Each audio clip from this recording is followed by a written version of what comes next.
Movie House Cinemas, proud sponsors of Conversations with Gerry Kelly. Treat yourself to a movie. Relax in VIP recliner seating without the VIP price tag. At Cityside, Glengormley, Mackara and Coleraine. Enjoy the show.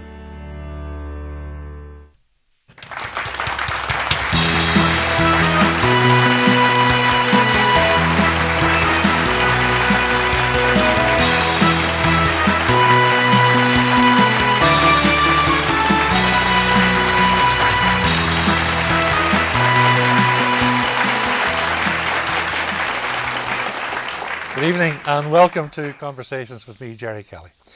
My guest tonight is a two-time world champion. He's the first boxer from Northern Ireland to have held 2 world titles in 2 weight classes, and he's only the one of 3 fighters from the British Isles to be named the Ring Magazine's Fighter of the Year. Now retired, Frampton's popularity has never waned. He's a much respected boxing pundit on television, and away from the sport he gives a lot of his time helping various charities in Northern Ireland, especially integrated education. For non-boxing fans though, he's recognised as the wee man off the supermarket TV ad. According to the ad, you may not be a megastar anymore. You're not a big deal anymore. Yeah, that's probably right as well. Well, that's not true, because you were a megastar, 2 times world champion. Yeah. Do you miss it? I want to correct you there. Three world titles in 2 different weights. Excuse me. So you were nearly right. But I was nearly right. 3 world titles. Yeah, I unified a division. I unified the first division, so I amalgamated two world titles, and then the next one I went up and won another one. Okay. And you nearly went into another division as well for a 3rd world. Not nearly. So I went into another division, but it wasn't that close. I got knocked out in the 6th round. I was going to say you nearly won it, but you didn't nearly win it. Yeah. Had you won that fight against Jamel, would you have continued on? No. The plan was, he got into the fight, and I didn't tell too many people about this because I think it sounds a bit negative when you're talking about retirement, but the plan was to have the fight, win it, and then retire. And what a way that would have been to retire as Ireland's only ever 3-weight world champion, one of the only ever from the British Isles as well. But it was just a step too far, and Herring was just a bit too big for me. It was a very emotional night that I remember watching it on television, and you had a very emotional speech after you get defeated. Yeah. You knew then, that's it, my career, my professional boxing career is over. Yeah, it was sad, and I think a lot of it was down to, it was in COVID, so there wasn't many people there. I'm used to boxing in front of big crowds. There were a couple of 100 people there in Dubai. My wife and my children were at home. I didn't have the people that are normally there at the fights, and it just, I don't know, it felt a bit strange, but I just knew that was it. That was the end of it. I had a big plan in my head about what I was going to say if I had have won, and the people that I was going to thank. But it just came up short. Yeah. Looking back on it now, those heady days, do you miss them? No, I don't. I get asked that question pretty often, to be honest. Do I miss boxing, and do I miss the big nights? And I thought maybe I miss the big nights a bit because they were amazing. I made memories that'll last a lifetime, and other people that were there at the fights would say the same. But I don't miss boxing. I never really enjoyed training that much, if I'm being honest. Like, no. It was a job, and I trained hard, but I wasn't one of these guys that loved to go to the gym. And I'm doing the stuff that I'm doing with TNT Sports and commentating on fights, and so I'm still involved, but it's a lot easier now.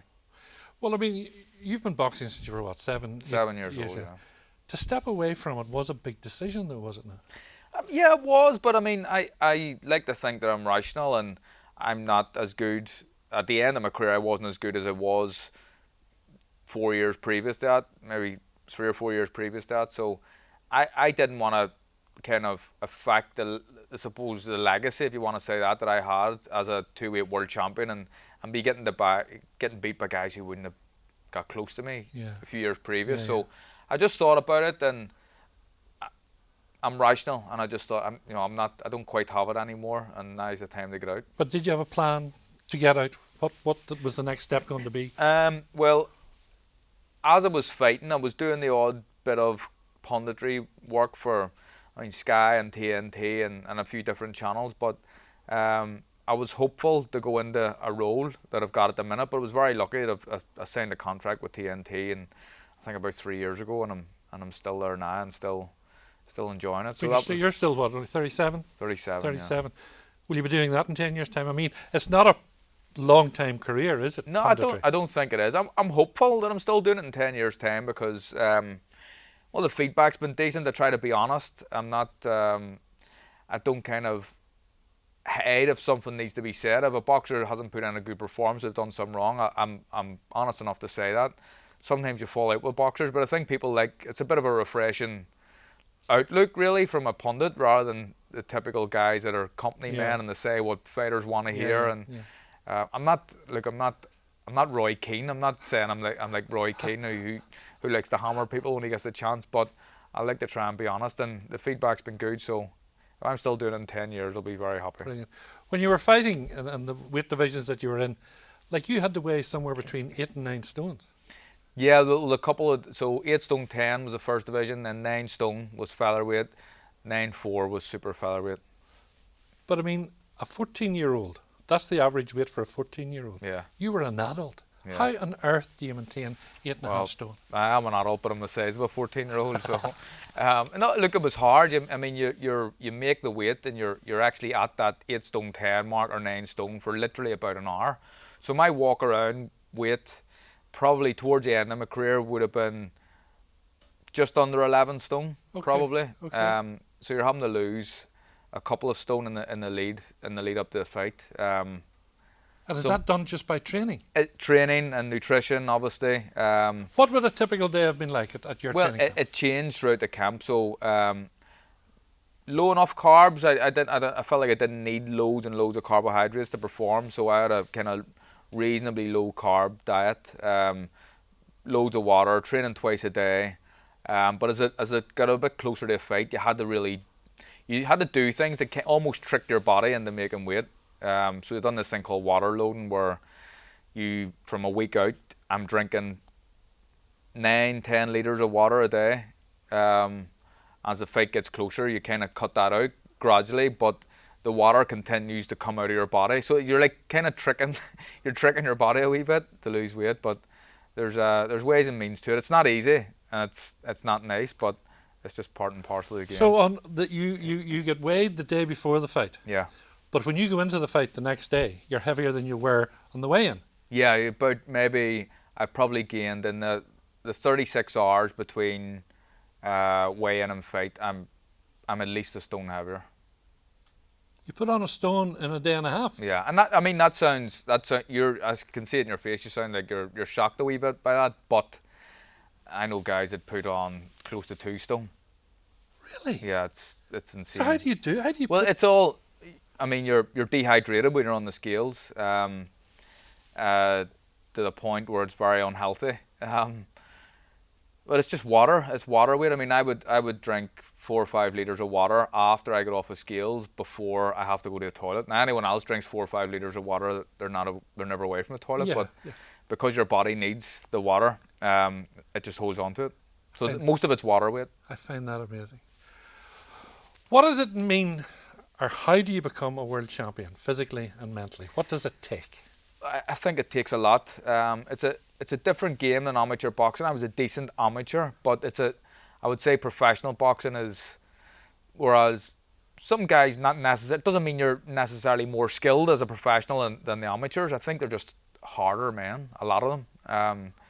So you have to have this mentality. And I was talented, certainly, but I wasn't the most naturally talented kid, even around Belfast at my age group. But I just had I had a different mentality. And I think that was the difference between me and the other guys. What was that mentality? I mean, I suppose I never say die attitude. As a professional, I used to have this mindset, I hate that word, this mentality that I'm harder than the guy I'm going to be fighting, and the guy I'm fighting hasn't trained as hard as me. Now that may be wrong, and I know that he's been training quite hard, but I just used to believe it myself that if it turns into a real dogfight, I'm tougher than you and I'm going to win, and that's what got me through a lot of fights. Were you ever frightened going into a fight? I was never frightened. I think I was definitely nervous. I think the biggest fear really was the fear of embarrassing yourself, fear of losing, obviously, but losing to someone that you're better than. That's always a difficult one, and you never wanna embarrass yourself. Let's take you way back to that 7 or 8 year old, and you're from Tigers Bay. There wasn't a huge boxing tradition in Tigers Bay. A lot of the big boxing clubs, the amateur boxing clubs, was in West Belfast. Yeah, And for you to get a fight, you would have to go there. yeah. Was it difficult moving out of your area into that West Belfast area? It probably was a wee bit at the start, but that's just a kid being naive and not really knowing what's going on. But the more and more I've done it, the more used to get to it. I mean, I was in the New Lodge constantly training in the Holy Family Club, my club, Midland, White City. We had a great relationship with the New Lodge, and my old coach Billy had a great relationship with Gerry Story. So I was all over the place, and I suppose I may have been a little bit intimidated at the start, but there was nothing really to be intimidated. Boxers were respected in the whole wherever they went. Yeah, but were you aware as a young fella growing up that it was a real loyalist area, Tigers Bay? Oh, I knew that. Yeah, You knew it well. I knew that, and I knew the New Lodge was a real Republican area. So I remember actually the first time, Billy McKee used to drive us over into the New Lodge, which is probably 500 metres difference between the clubs. But because you're walking from a loyalist area to a Catholic area, it's not normally what happens. You would drive in. One night Billy wasn't able to make it, and the other coach, Joe Farrell, says, "We'll just walk over." And I was thinking, what? We're walking into the New Lodge? I couldn't believe it, but we done it, and it was okay. Nothing was ever said to you? Nothing was ever said. I mean, there would have been the odd remark here and there, but usually from clowns with a few beers in them or whatever, but nothing to be taken seriously. Was it always boxing for you? Just where did school play? Did it play any part in your growing up? Yeah, I went to school. I mean, I wasn't bad at school. I was okay. I'd done reasonably well in GCSEs, and but boxing or sport was the thing for me. And like football was the game. I loved too. football. I loved football, and I loved football more than boxing, if I'm being honest. But I wasn't as good at the football. I wish I was, but I wasn't. I mean, I had to go at everything. Believe it or not, I played rugby for the high school and stuff, and I had to go at all sports. Just love sports, but boxing, it was always a dream to become a world champion, and yeah, I suppose I'm lucky in a sense that I was able to do that. Well, school was okay because you did get to University of Ulster, and you were. It was short-lived. I know it was short-lived. What happened there? Because you wanted to do sports studies. Well, yeah, I wanted to do it was like a foundation degree, and to go to University of Ulster, Jordanstown, and I went the first day I went. It was an evening class, and I thought that it was kind of an introduction or a bit of a meeting, but there was an actual class, and I didn't have anything with me. What do you mean? No paper, no pens? No paper, no pens, nothing. And I sat in the class, and I looked around, and there was a lot of older people, older than myself, and I just kind of thought, what am I doing? And I got the bus home, and I never went back. I was at one day in university. Really? Yeah. So. Well, the one good thing about it was you met a girl there. Yeah. Who ended up being your wife. Yeah. Well, you didn't meet her. No. You met her on a nap thing? I met her in, oh yeah, flip me. I met her on, hate even saying this, I cringe a bit, something called Bebo. Bebo? Which is an old app. I know kids are all open and they're all on these dating apps these days, but to tell someone you met your future wife on Bebo, it's a wee bit embarrassing to me, but I met her on that, and then we met up a few times afterwards. The first time we actually seen each other was in, it was actually in Jordanstown at the bus stop. So she was waiting on the bus to get home. I knew who she was. She was talking to her friend, but I didn't want to say anything, so I kind of hid around the corner. The first time we actually kind of spoke to each other in real life was in Kelly's nightclub in Portrush. And is that when you discovered that she's a Catholic and I'm a Protestant? No, I knew that. I mean, she was from Twinbrook. I knew that from the start. But she kind of told me, I knew that. She didn't actually know where Tigers Bay was. She'd never heard of it, which I thought it was the centre of the universe. So it baffled me that she didn't know where it was. But she knew I was a Protestant. I knew she was a Catholic. But, I mean, I was 18 or 19. It didn't bother me. Well, how did you conduct courtship? I used to get black taxis up to her house. We used to meet in the town sometimes.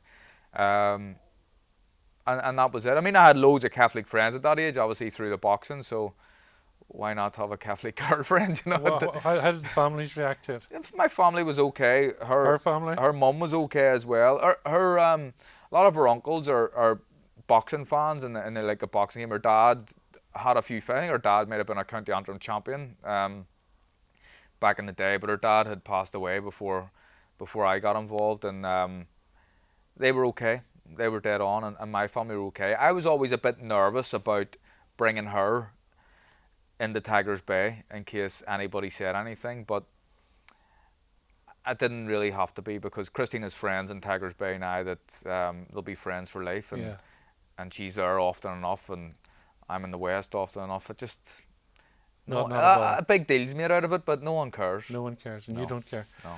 You do a lot of work with integrated education.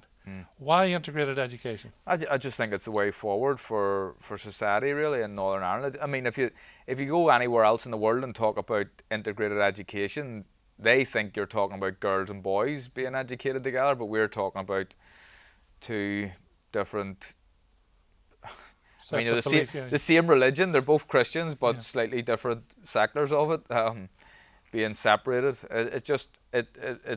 I think it's silly, and I think that when kids are taught together, I think that, and learn about history and learn about their past and kind of celebrate their culture together, I think it can only be a positive thing, and it'll be a good thing for Northern Ireland, certainly. I think at the minute there's 8 or 9% of schools are integrated, but the demand is there for it. People want schools to be integrated, so if the demand's there, I think we should give the people what they want. You've 3 children at the moment? Yeah.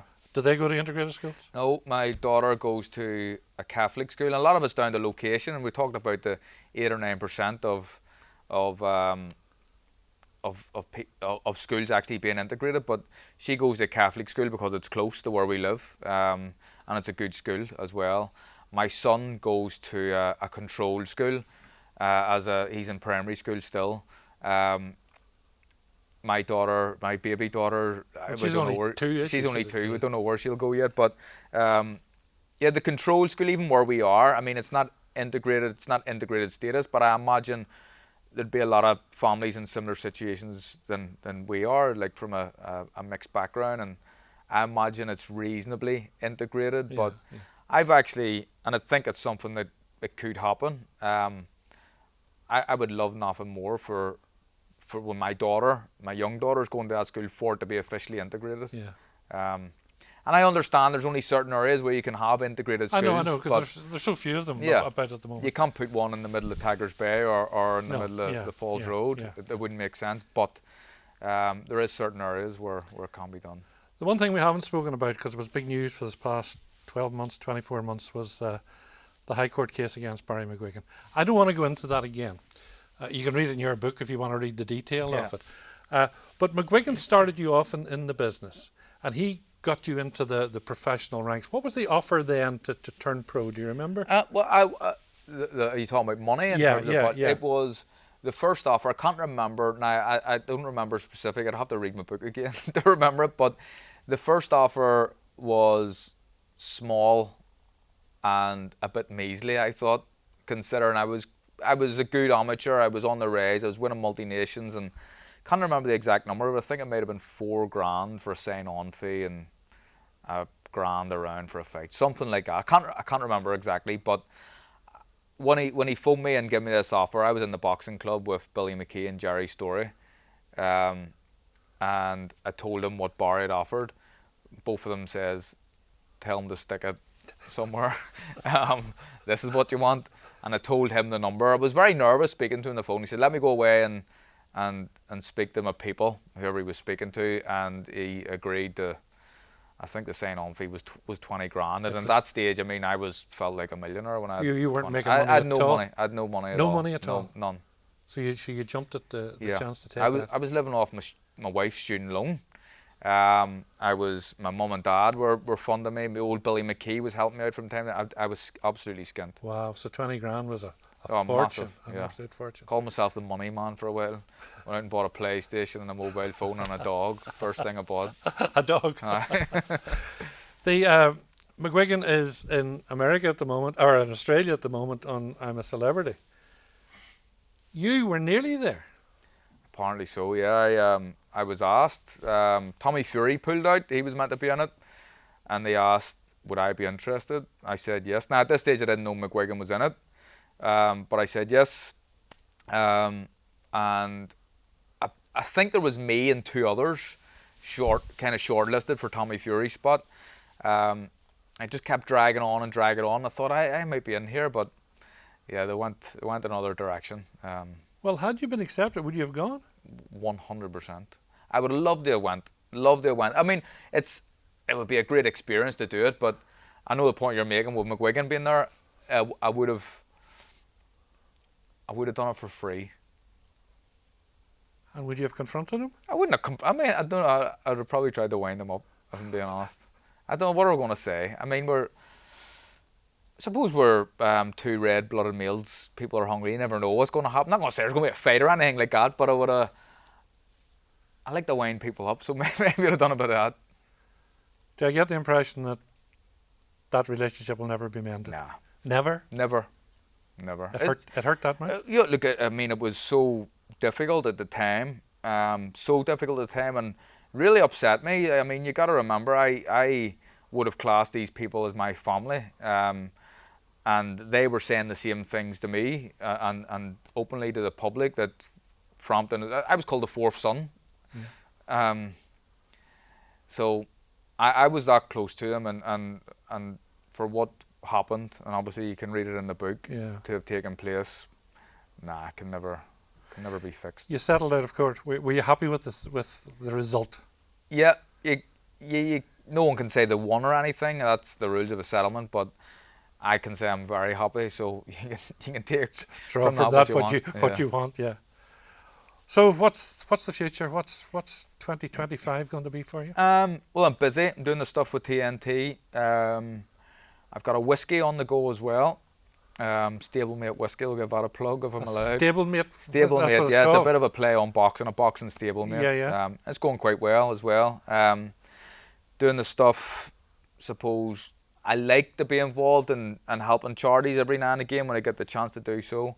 But even, I mean, I'm coaching. I'm involved. I'm one of the coaches for my wee girls football team and stuff. So brilliant. I'm just loving a normal life, to be honest. What would you like your legacy to be, Carl? Well, be remembered as a good fighter, but someone that was all right, sound, not someone that get carried away with his own success or anything like that. Just to be remembered as not a big shot.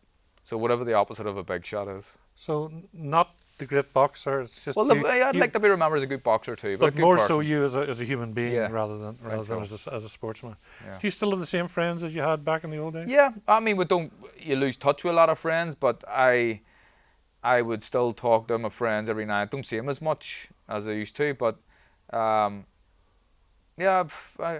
be friends with guys that I went to school with still. Yeah. Happy. I've never seen you happier looking. Actually, you appear very relaxed, very happy, and very content with who you are and what you are at the moment. Very happy in your own skin, as they say. That's the makeup job the girl's done. No, but I am. Life's good at the minute. Can't complain at all. It's always a joy talking to you. You looking forward to Christmas, I take it? Yeah, new baby. Obviously, she'll be 2 this year, so she's 2 at the end of January. She's buzzing. The other 2 kids are. It's just Christmas is good in our house. My wife loves Christmas more than anyone I know as well. So more than you? More than me, yeah. Carl, thanks so much for your time Gerry. today. Carl, thanks. Thank you.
Heading to the North Coast, the Jet Centre in Coleraine offers entertainment for everyone. There's an 8-screen movie house cinema with all the best movies, 10-pin bowling, a massive arcade, soft play for the wee ones. Outdoors, there's a mini fun park and gem mining, plus an 18-hole floodlit mini golf course. Rain or shine, there's something for everyone here at the Jet Centre. Find out more at thejetcentre.co.uk.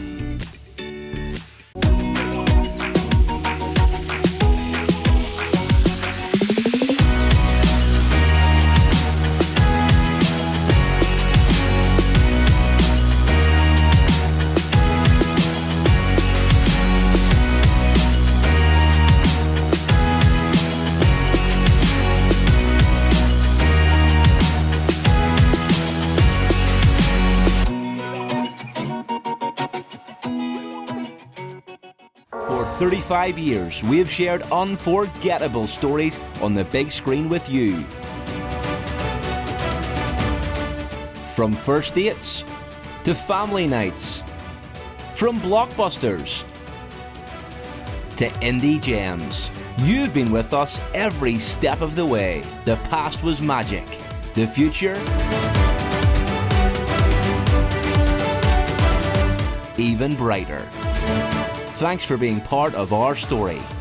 See you at the movies.